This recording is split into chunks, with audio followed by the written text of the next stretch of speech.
のが楽しいだけなので、その時自分が欲しいものを作るっていうことを子供が戦わせたりとか、なんならお風呂に入れたりとか遊んでもらいたいんですよ。今大人たちの中で密かなブームが巻き起こっている。それはアートソフビ。そのオリジナリティやクオリティの高さで世界中で大人気。この番組では天才作家たちの究極のアートの世界を深掘りしていきます。ソフビの世界のすごい人。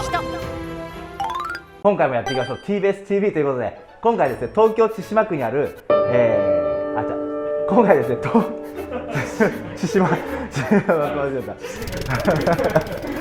今回ですね、東京都足立区にある千島幸之助さんの工房の方にお邪魔させていただいてまして、撮影をしていきたいと思うんですけども、こちら千島幸之助さんの愛車のダックスにまたがらさせていただいて、今回はオープニング撮らさせていただいております。かっこいいですね。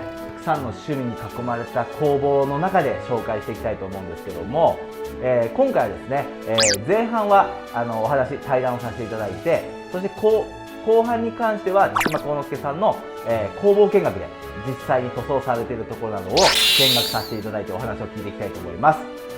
イラストレーターですとかフィギュアアーティスト、そしてキャラクターデザイナーでもある千島幸之助さんということで、今回やっていきたいと思います。それではやっていきましょう。二頭身、丸っこくて可愛いキャラクター。クリエイター千島幸之助さんはカプセルトイをはじめとし、雑誌、単行本、さまざまな商品のイラストやデザインを担当する超有名なイラストレーターさん。今回は素敵なアトリエにお邪魔してお話を聞いていきます。今回ですね、千島幸之助さんに登場していただきました。ありがとうございます。ありがとうございます。よろしくお願いします。今回はですね、こちらの千島幸之助さんの工房アトリエにお邪魔させていただいて、撮影をさせていただいてるんですけども、もうバイクだとかギターだとかもこういったのもお趣味で。はい、そうですね。なるほど、かっこいいですね。今回はですね、こちらの工房から質問対談させていただきたいと思います。ソフビのきっかけは、専門学生時代に学校の助手をやってた方がいまして、その助手をやってた方が、なんか俺ソフビ作りたいんだよねっていう話をして、ソフビって個人で作れるのって思って、なるほど、じゃあ僕も作りたいですって言って、そこで描写とかを教えてくれて、それで作ったのがきっかけですね。なるほどですね。もともとそういった絵を描いたりとか、そういったことをされてた？そうですね、ずっと絵は絵の専門学校だったので、なるほど、そこの助手さんも絵が上手で、やっぱりいろいろ尊敬してた人です。なるほどですね。ありがとうございます。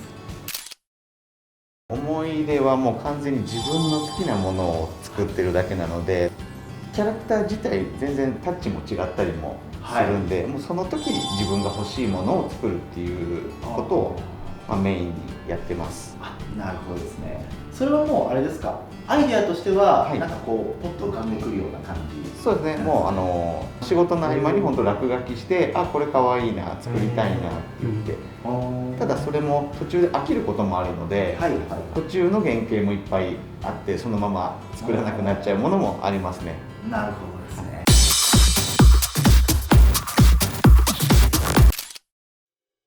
チュッチュに関しては、囚人をイメージしていて、でオレンジのつなぎにしてるんですけども、チーズを盗んだ罪で捕まったけど、実は冤罪で、でも刑務所暮らしをしてる。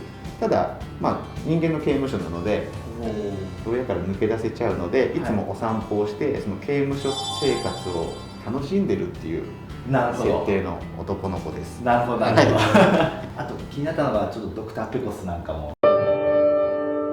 ペスコですね。ドクターペスコですね。見習いドクターペスコ。これもともとスチームパンクとかも好きで、ペストマスク結構スチームパンクとかだと使われたりするんですけど、ペストマスクのなんか二頭身の可愛いキャラクターっていうのがあんまりなくて、これも単に自分が欲しいなっていう思いで作っただけですね。ただペストマスクしてる子だとつまらないので、将来はお医者さんになりたい、見習いドクターっていうことで、一応お薬バッグを持っていて、子供なので設定上は中は錠剤ではなく粉薬が入ってるっていう。なるほど。もうあれですか、キャラクターが出来上がって設定を考えてみたいな感じですか？そうですね、はい。ビジュアルがあって、はい、この子だったらこういうことをするかなとか、はい、こういうふうに今まで生活してきたのかなっていうのを一人で考えてニヤニヤしてます。いいですね。はい。でも落書きの時点でのキャラクターといえばもっとたくさん本当は、そうですね、はい。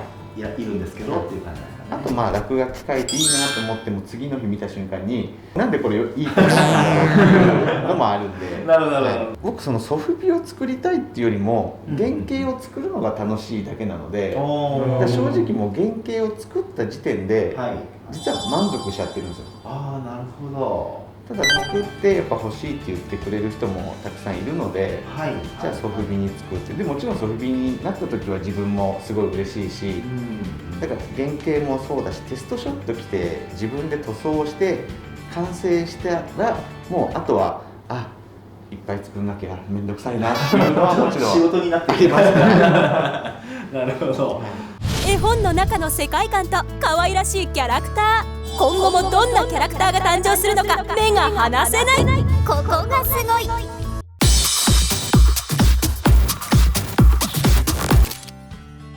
彩色や造形っていうのは、もともとどうかで学ばれたっていうのもあるんですか？いや、全然専門学校を卒業する前にそのソフビ作れる、個人で作れるんだよって教えてもらって、はい、じゃあ自分でちょっと作ってみますって言って原型作ったのが最初ですね。じゃあもう独学ですね。はい。なるほど。ただその時ってまだネットにそういうソフビの作り方とかって情報がほぼないので、原型の作り方は多少あったんですけども、ソフビの作り方はもう本当いろいろ試行錯誤して自分で試してやってますね。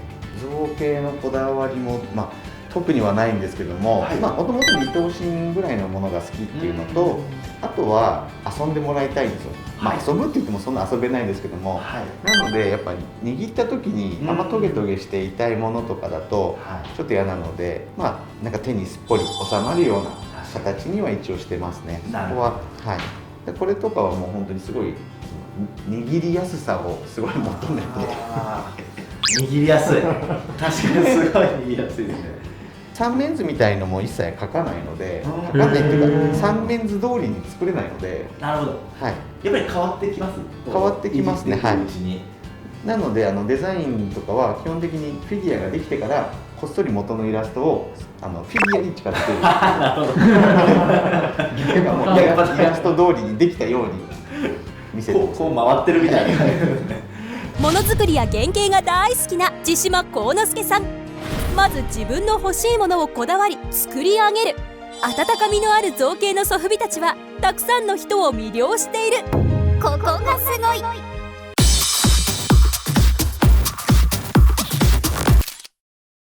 その時可愛いと思ったもので、あとはシンプルですね。あんまり僕そんなに色の塗り分けって好きじゃないんですよ。できるだけ素体の色を大事にしたいので。なるほどなるほど。悪く言うとチープなんですけど、なんかソフビってその安っぽさが好きなので、全部もちろん塗装することもあるんですけど、なんかそうするとちょっと高そうになっちゃうんで、この安っぽい感じが昔ながらのなんかこうレトロな雰囲気も好きですね。漂わせつつみたいな。いいですね。あとたまに他の人が真似できないようなのもやりたいなとはたまに思ったりはしますね。ソフビ制作における工程を自ら全てこなす千島幸之助さん。その時感じたことをカラーに。可愛い素体に馴染むカラーはコレクション性抜群。ここがすごい。今後は今まで通り本当自分の好きなものをずっと作り続けられればいいかなとは思ってます。で、なんか年取ってもできそうな趣味なので、ずっとその時思いついたものを作っていければなと思ってます。なるほど。またこう新キャラなんかもあるんですかね。そうですね。でこの辺とかまだ販売してない今制作中のやつですね。なるほど。はい、では最後にですね、聞いていきたいんですけども、千島幸之助さんにとってソフビとはというところでお願いします。僕にとってソフビはもう本当ただのおもちゃです、はいアート作品っていう人もいますし、全然それはそれで素晴らしいことだと思うんですけども、やっぱソフビって昔から子供の頃から馴染みのある素材だし、僕はできればもう子供が戦わせたりとか、なんならお風呂に入れたりとか、何やってもそんな壊れないので、もうラフに遊んでもらいたいですね。個人で作ってるものなのでどうしても金額はある程度ちょっと高くなっちゃうんですけども、でもあくまでおもちゃっていう認識でやってます。ありがとうございます。もう砂場で遊んでいただいたみたいな感じで埋めたり、分解したりとかそうですね。いや、ありがとうございます。確かにいいですね。おもちゃということですね。ありがとうございます。今回改めて、千島康介さんありがとうございました。ありがとうございました。ありがとうございます。今回ですね、こちら現在発売中ではあるんですけども、トイズキング限定カラー作っていただきましたので、こちらのチュッチュとペスコとボーですね、こちらの限定カラーの、こだわり教えていただければと思います。そうですね、やっぱ限定だったので、普段作らないような色合いで、ちょっと毒々しい感じの、なんかかっこいい感じでいいですね。作ってみました。ありがとうございます。このレッドはあれですか、トイズキングカラーです。そうですね。カラー使っていただいてありがとうございます。こちら現在発売中になってますので、詳細は TBS のオンラインストアですとかTwitter の方をチェックしていただければと思います。今後もですね、このような形でソフビの世界の、作家さんの独特の世界観ですとか個性あふれる作品をどんどん紹介していきたいと思いますので、次回の TBS TV もぜひよろしくお願いします。ソフビ買うなら TBS